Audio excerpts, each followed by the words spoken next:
नहीं आ रहा कि वहाँ पर टेरिटरी जो है उसको दोबारा से नॉर्मलाइज़ किया जाएगा। फिर साथ साथ ये भी है कि जो सिक्योरिटी हदूद हैं गज़ा की, उसमें फ़ौज तैनात रखी जाएगी इज़राइल की तरफ से। तो इससे क्या इंटरप्रेट करें कि इस मंसूबे में जो एम्स हैं इज़राइल के या अमेरिका के, वो क्लियर हैं बिल्कुल एब्सोल्युटली? जी बिल्कुल, देखें,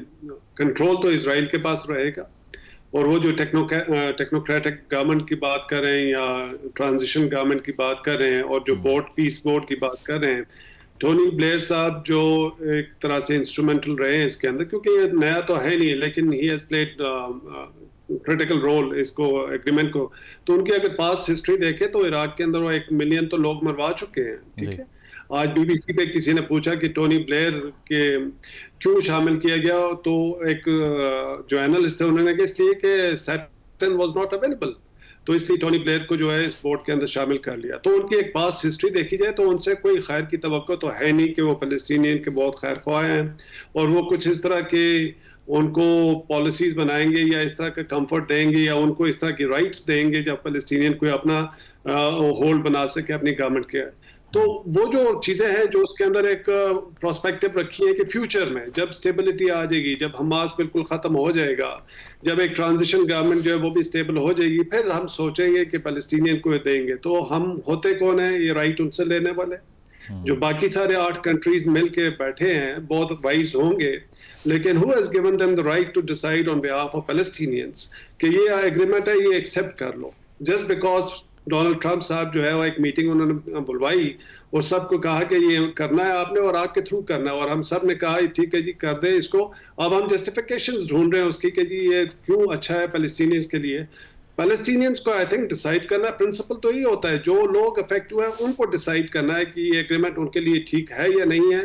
वो एक और कॉलोनियल पावर को अपने ऊपर इम्पोज करना चाहते हैं, नहीं चाहते, उससे पाकिस्तान का या कतर का या सऊदी अरब का लेना देना नहीं है। ठीक है, वो एक मुसलमान के तौर पे हम कह सकते हैं, लेकिन एक प्रिंसिपल्स की बात है। कल को हम कश्मीर में भी इस तरह से अगर हम करें तो फिर वहां पे भी होगा। तो ये हमें सोचना होगा कि हम एज आउटसाइडर्स इसको देख रहे हैं और एनालाइज कर रहे हैं, और वो हम देख रहे हैं कि ये इजराइल को फेवर किया जा रहा है आउटराइटली। नहीं आदिल साहब, इस पर आपका क्या व्यू है कि लोग ये समझते हैं कि एक सरेंडर एग्रीमेंट, बेशक इसको ना भी कहा जाए लेकिन है ये वही, इसकी साख्त, इसका स्ट्रक्चर वही है, इसकी टर्म्स और कंडीशंस भी वही हैं, तो सरेंडर एग्रीमेंट के अंदर तो राइट ऑफ सेल्फ डिटर्मिनेशन की बात कैसे होगी जब एक मिलिट्री फोर्स ने आके बम्बार्ड कर दिया, पूरा इलाका मलियामेट कर दिया, 70,000 लोगों को मार दिया, तो फिर वो इसी तरह की टर्म्स इन्फोर्स करेंगे? ये आर्गुमेंट होता है जी। ये surrender agreement by these 8 countries जो उसको इम्प्लीमेंट करने के लिए अगर इकट्ठे हो रहे हैं, हमास ने या पैलेस्टीनियंस ने तो अभी तक इसको एक्सेप्ट नहीं किया। अगर पैलेस्टीनियंस के जो उनकी डिफरेंट बॉडीज, इवन कोई भी ग्रुप एक्सेप्ट करता है तो हम कहें ठीक है, पैलेस्टीनियंस के कुछ फैक्शंस इसको एक्सेप्ट करते हैं। अभी तक तो हम जो साइड्स पे बैठे हुए हैं, जो इस तमाशे को अरसे से देख रहे हैं और कुछ भी नहीं कर रहे, हम उनके लिए जस्टिफिकेशंस कर रहे हैं कि उनके लिए अच्छा है। आई थिंक ये पैलेस्टीनियंस को डिसाइड करना है कि उनके लिए आगे फ्यूचर के लिए क्या है, वो लड़ना चाहते हैं अपनी राइट्स के लिए या गिव अप करना चाहते हैं। ठीक है, पॉइंट आ गया। कामरान, पाकिस्तान के कॉन्टेक्स्ट में अगर देखा जाए तो जो दिफाई मुआहदा हमारा हुआ सऊदी अरेबिया के साथ, एक तो उसकी भी एक डायमेंशन मौजूद है। आज तो ईरान की तरफ से भी ये बयान आया, जो मुशीर हैं सुप्रीम लीडर के, उन्होंने ये कहा कि ईरान भी इसमें शामिल हो जाए मुआहदे में तो बहुत बेहतर होगा। तो एक ये एंगल के मिडल ईस्ट की जो सिक्योरिटी है उस पर कुछ ना कुछ रिजर्वेशंस तो हैं सऊदी अरेबिया को भी, इसीलिए इस तरह के मुआहदे किए जा रहे हैं कि अमेरिकन गारंटी पर रिलाई नहीं कर सकते। और दूसरी तरफ इस लंबी फहरिस्त में जो मुस्लिम कंट्रीज़ की है, पाकिस्तान का शामिल होना, हमारी जो मुल्क की पॉलिटिकल अपोजिशन है वो कैसे रिसीव करेगी इसको? इसके 2 पहलू हैं। जो पाकिस्तान और सऊदी अरब के दरमियान दिफाई मुआहदा है, बिल्कुल टाइमिंग उसकी ऐसी थी कि यही समझा गया, क्योंकि अब अमेरिका जो सिक्योरिटी गारंटी प्रोवाइड करता था अरब ममालिक को, गल्फ़ कंट्रीज़ को, शायद कतर के ऊपर हमले के बाद वो इतने पुरएतमाद नहीं है, तो पाकिस्तान के साथ सऊदी अरब ने यह मुआहदा किया। लेकिन इसकी दूसरी इंटरप्रिटेशन ये है कि अगर आप अमेरिका का रद्द अमल देखें तो उन्होंने इसके हवाले से कोई नेगेटिव रद्द अमल नहीं दिया। कुछ लोगों का ख्याल है कि it is perfectly in line with जो मिडल ईस्ट के हवाले से जो अमेरिका की इस वक्त हिकमत अमली है, और वो चाहते हैं क्योंकि मौजूदा जो उनकी इंतज़ामिया है कि अगर पाकिस्तान जैसा फ़ौजी एतबार से ताकतवर मुल्क सिक्योरिटी की जिम्मेदारियां शेयर करता है मिडिल ईस्ट के अंदर, तो वाई नॉट। और फिर इसको अब क्योंकि ये जो मुआहदा हुआ है या ये जो 20 नुकाती पीस प्लान सामने आया है और इंटरनेशनल स्टेबलाइजेशन फोर्स की बात हो रही है, तो अब लोग उसको इस एक्सटेंशन के तौर पर भी देख रहे हैं कि अगर पाकिस्तान बाकायदा इसका हिस्सा बनता है तो फिर इसका जो असल पर्पज़ जो पाकिस्तान और सऊदी अरब के दरमियान दिफाई मुआहदा हुआ था वो शायद इसराइल नहीं बल्कि जो ओवरऑल इस वक्त मिडिल ईस्ट की सूरत हाल है इस तनाजुर में इसको देखा जाएगा। रही बात जहाँ तक पाकिस्तान में अपोजिशन की है, ये इसराइल वाला जो मामला है, फ़लस्तीन का इशू हमेशा से बहुत हसास रहा है क्योंकि हमारी असूली तौर पर एक प्रिंसिपल पोजीशन रही है, टू स्टेट सोल्यूशन को हम सपोर्ट करते रहे हैं। और जब भी किसी भी गवर्नमेंट ने थोड़ा सा भी अगर इधर उधर होने की कोशिश की है तो जाहिर है कि उसका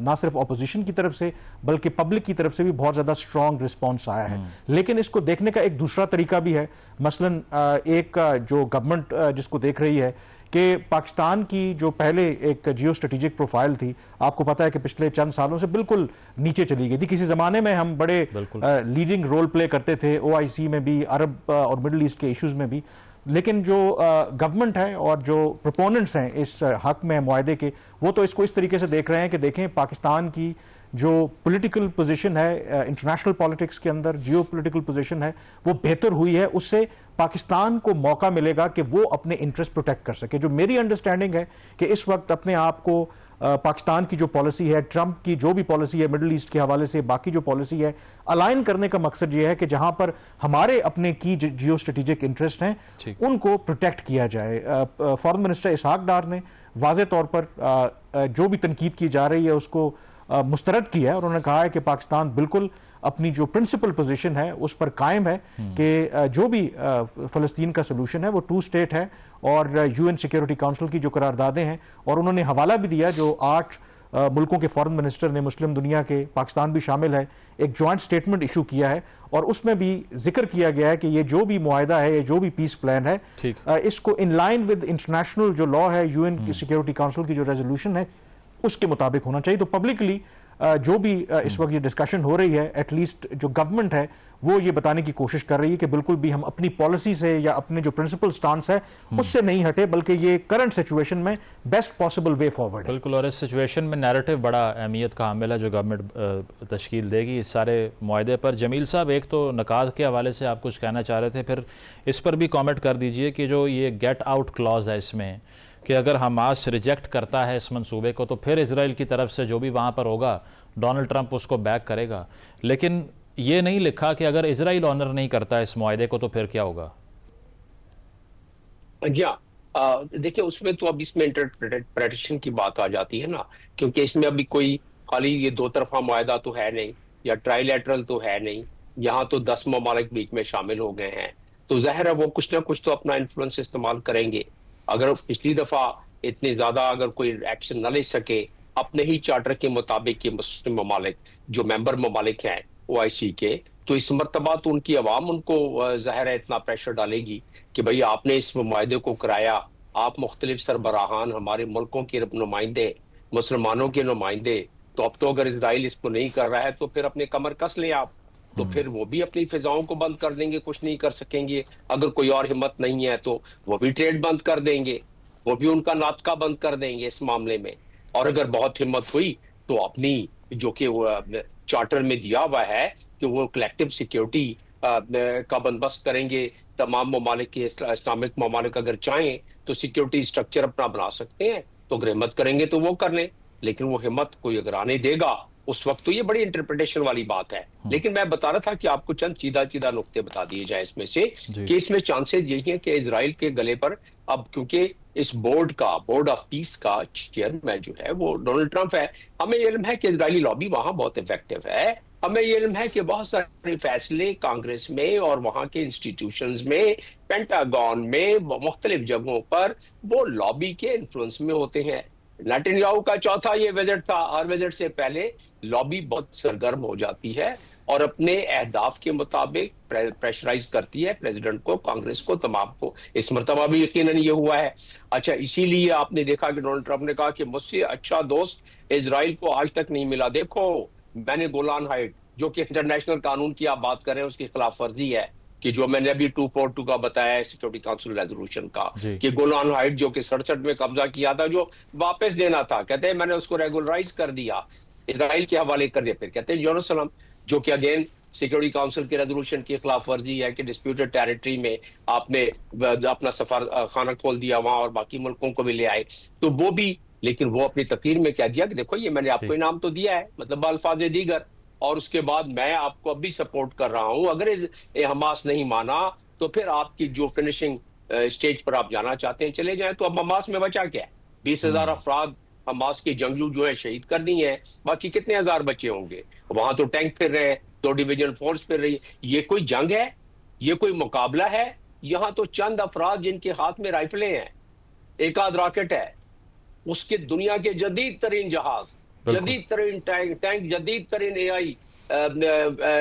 वेपनाइज जो किया हुआ AI के जरिए अपने वेपन्स को, उससे तो किधर बचेंगे? अकल और फहम भी कहती है जज्बा अपनी जगह पे दुरुस्त है। मैं तो कहता हूँ बहुत अच्छी बात है जज्बे की, जज्बे को भी फहम फरासत से इस्तेमाल किया जाता है ना। और ये जो 10 ममालिक हमारे अरब ममालिक और मुस्लिम ममालिक है, आपने तकरीर सुनी होगी, यकीनन आपके नाजरीन ने भी सुनी होगी इंडोनेशियन प्रेसिडेंट की, और उसने कितने बिल्कुल जोश और जज्बे के साथ कहा कि अगर फलस्तीन को सिक्योरिटी प्रोवाइड करते हैं हम, तो फिर हमें इजराइल को भी सिक्योरिटी प्रोवाइड करनी है। और तमाम 20 पॉइंट का मंबा यही है कि इजराइल चाहेगा कि इजराइल को आइंदा कभी कोई खतरा ना हो फलस्तीन से या इन तमाम ममालिक से। तो उसकी गारंटी के लिए वो जो 20 पॉइंट के चीदा जो बात है उन्होंने कर दिया है। सवाल ये पैदा होता है कि कोई अल्टरनेटिव था इस मिसबाह खाने को फिलहाल ब्रेक लगाने के लिए? 2 साल से जेनोसाइड हो रहा है, ICI कह चुकी है ये जेनोसाइड, आप पर मैं तो कह नहीं रहे हैं, हम तो कहते रहे तब भी कोई फर्क नहीं, इस पे तो मोहर सख्त हो गई है जेनोसाइड। लेकिन कौन पूछता था अगर इसकी वजह